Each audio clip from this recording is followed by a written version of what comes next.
Avec vous, Nathalie Lévy, et à l'avant-veille de la Journée internationale pour le droit des femmes, c'est ce dimanche, le 8 mars. C'est une émission exceptionnelle que vous nous proposez jusqu'à 20h. Avec deux invités exceptionnels, là, dans ce studio, ce soir. La secrétaire d'État à l'égalité des droits des femmes-hommes. Bonsoir Marlène Schiappa. Bonsoir. Merci d'avoir accepté notre invitation. Bonsoir Caroline Fourest. Bonsoir. Bienvenue également. Vous êtes journaliste, essayiste, et le titre de votre dernier ouvrage, Génération offensée, aux éditions Grasset. Merci de nous avoir rejoints dans ce studio après un podcast qu'on va permettre d'écouter aux auditeurs jusqu'à 20h, qui retrace les conquêtes des femmes depuis 1956 à aujourd'hui. Et je voudrais d'abord faire un petit retour en arrière, assez récent finalement. Novembre 2017. Novembre 2017, Emmanuel Macron, le président de la République, déclare l'égalité entre les femmes et les hommes grande cause du quinquennat. Marlène Schiappa, depuis le début de votre mandat, à l'avant-veille de cette journée du 8 mars, comment le droit des femmes a-t-il progressé en France ? On a fait progresser le droit des femmes sur plusieurs aspects. D'abord, et je le dis parce que c'est important et c'est assumé, je crois que l'égalité femmes-hommes, c'est aussi un combat culturel. C'est lutter contre le sexisme pour ne rien laisser passer. Et j'observe que depuis 2 ans, grâce à la grande cause du quinquennat, mais aussi et beaucoup grâce aux mobilisations de la société civile et des femmes, on parle énormément de l'égalité femmes-hommes et on pointe ce qui a avancé. Ensuite, dans les mesures concrètes, je pourrais vous en citer quelques-unes. Nous avons créé d'abord la verbalisation du harcèlement de rue. Nous sommes le premier pays au monde à l'avoir fait.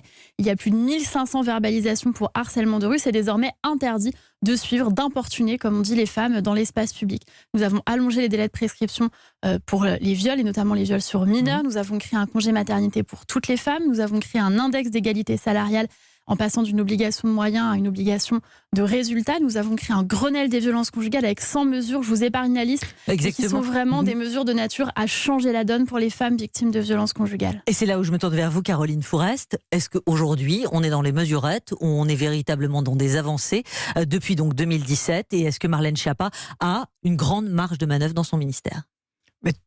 Honnêtement, je sais qu'on est dans une époque où on est toujours dans la critique, sinon on est accusé d'être complice, mais moi j'ai toujours envie de remarquer quand le progrès est là et quand on avance, et je trouve que les mesures dont vient de parler Marlène Schiappa, c'est pas rien. Le harcèlement de rue, c'est quelque chose qui pourrit la vie au quotidien des femmes, et le fait d'avoir pensé à ce qu'on puisse en faire un délit, ça n'est pas rien. La question évidemment de la prescription pour les viols, ça n'est pas rien. On voit bien dans les polémiques que nous traversons, à quel point le fait que lorsque la justice ne passe pas, nous soyons tous transformés en juges pour essayer de compenser cette justice qui ne passe quasiment jamais en réalité pour les affaires de viol. Donc tout ça c'est pas du tout anecdotique. Ensuite, évidemment, c'est un secrétariat d'État aux droits des femmes à l'intérieur des gouvernements, et on ne peut pas entièrement dissocier la question des femmes de la question sociale. Et donc là, c'est un mandat bien plus large, et là, chacun a son avis sur est-ce qu'il est suffisamment pris en compte par ce gouvernement, la question de la dégradation de la qualité de vie, du niveau de vie, de la précarisation des petites retraites, des gens en général. On voit bien que non. Ouais. On va aller sur les salaires des femmes aussi dans un petit instant, sur le monde de l'entreprise. Il y a encore beaucoup de choses qui restent à faire. On l'a vu il y a quelques jours, ne serait-ce que dans les médias, pour parler uniquement d'eux. Mais on va revenir aussi sur l'actualité de vendredi dernier. Il y a pile une semaine de cela, 45e édition des Césars. On voit une scène assez longue où les femmes prennent en quelque sorte le pouvoir. On entend Florence Foresti, on voit le départ d'Aden Hanel. Certains ont parlé de radicalisme, Marlène Schiappa, radicalisme féministe. Est-ce que c'est de cela que vous parlez aujourd'hui ? Est-ce que c'est comme cela que vous le nommez ? Et est-ce une déviance selon vous ? Je ne sais pas si on peut parler de radicalisme quand on a en réalité moins... Bien sûr, j'entends les guillemets et l'italique, mais quand on a en fait moins de 10 personnes qui quittent la salle et des Césars remis au pluriel à un homme qui est accusé de viol. Moi, ce que j'observe, c'est que certains ont dit que les femmes parlant des violences sexuelles à l'occasion des Césars gâchaient la fête. Mais ce qui gâche la fête, ce sont les violences sexuelles. Et ça, c'est une phrase que les victimes de violences sexuelles entendent partout, même au dehors du cinéma, dans les familles, dans les entreprises. Ne gâche pas la fête de Noël, sois gentil avec ton oncle, peu importe ce qu'il t'a fait. Ne gâche pas le pot de départ de fin d'année d'un tel, c'est pas grave s'il a été un harceleur sexuel. C'est ce que vous avez vu, Marlène Schiappa, vendredi soir lors de la cérémonie des Césars, où vous avez vu peut-être aussi l'art récompensé? Alors, je ne suis pas allée à la cérémonie des Césars, je suis allée voir une conférence de Raphaël Enthoven qui s'appelait Vivre ensemble, point d'interrogation. Mais vous avez su. Ensuite, bien sûr, j'ai suivi les Césars. Et moi, ce que j'ai vu, c'est qu'effectivement, on a peu parlé de cinéma. Je souhaiterais qu'on puisse parler davantage de cinéma au César, mais pour cela, ça veut dire qu'il faudrait, comme l'a dit très justement Caroline Fourest, que la justice puisse passer et que les femmes n'aient pas ce sentiment d'impunité vis-à-vis des violences sexuelles. Il n'y a que 1% des violeurs en France qui sont en prison. Tout le sens de mon action au gouvernement, c'est de permettre justement d'augmenter ce pourcentage-là. Qu'en avez-vous pensé, Caroline Fourest? Vous avez déjà beaucoup écrit dessus ces jours-ci, évidemment, depuis cette cérémonie. Est-ce qu'on est dans une forme de radicalisme qui est nécessaire ou qui peut être dangereux? Alors, écoutez, il va falloir mettre les pendules à l'heure. Les pendules à l'heure, parce que si le radicalisme, c'est Florence Foresti ou même Adèle Haenel, plus aucun mot n'a de sens. J'aurais compris qu'on soit dans cet état, et je suis un peu surprise honnêtement de l'état de certains, qu'on soit dans cet état d'émotion et de rage si on avait dans ce pays interdit les films de Roman Polanski, si J'accuse n'avait pas pu être dans les cinémas, et je me serais élevée, et je me suis élevée d'ailleurs, j'ai dit très clairement, et d'autres féministes ont dit très clairement, non, ça n'est pas une raison pour censurer ces films. Maintenant, que l'on ne nous demande pas d'applaudir, bon sang, au fait de récompenser l'homme réalisateur pour la 5e fois, comme s'il y avait vraiment personne d'autre en termes de réalisation qui méritait cette année le César, et en réalité, comme si MeToo n'était pas passé. C'est normal qu'à un moment donné, on n'applaudisse pas. C'est normal qu'aujourd'hui, on n'applaudisse pas. Sauf que, vous l'avez entendu, mesdames, ça génère véritablement une grosse émotion dans notre société aujourd'hui, des vagues, des confrontations, des scissions même. Ces scissions, je voudrais qu'on y revienne dans un petit instant, si vous le voulez bien, à l'occasion de cette émission spéciale. Votre grand journal du soir sur Europe 1 avec une émission spéciale ce soir à l'avant-veille de la Journée internationale pour le droit des femmes qui aura lieu ce dimanche le 8 mars. Vous nous proposez une émission exceptionnelle jusqu'à 20h, Nathalie Lévy. Avec vos invités, vous recevez Marlène Schiappa, secrétaire d'État à l'égalité femmes-hommes, et la journaliste et essayiste Caroline Fourest. Et oui, qui signe Génération offensée de la police à la culture, de la police de la culture à la police de la pensée aux éditions Grasset, qui est sorti il y a quelques jours, la semaine dernière précisément, Caroline Fourest. On se parlait des Césars il y a quelques instants parce que ça crée des débats dans les familles, des débats entre amis, parfois même très virulents. On voit même une certaine fracturation de la société depuis la semaine dernière, une indignation autour de la libération de la parole des femmes. Est-ce que la société est vraiment prête à cela, en fait, aujourd'hui? Marlène Schiappa, Caroline Fourest. J'observe que la société a évolué, puisque je vous rappelle qu'en 2014, pour les cinéphiles qui nous écoutent, lors de la cérémonie des Césars, Adèle Haenel et Roman Polanski avaient été récompensés. Absolument. Meilleure actrice pour elle, meilleur réalisateur pour lui. Ça n'avait fait provoquer aucun tollé, il n'y avait pas eu de manifestation, pas de protestation. Ça veut dire que ça nous permet de mesurer qu'en 6 ans, la société a évolué et ne tolère plus maintenant des choses qu'elle tolérait avant, et que la situation évolue à cet égard. Et maintenant, la question collectivement qu'on doit se poser, c'est qu'est-ce qu'on fait de l'évolution de cette situation et comment on en fait quelque chose de radical dans la lutte contre les violences sexuelles, mais de général dans la manière dont on partage un même espace de vie et de loisirs, femmes et hommes, ensemble.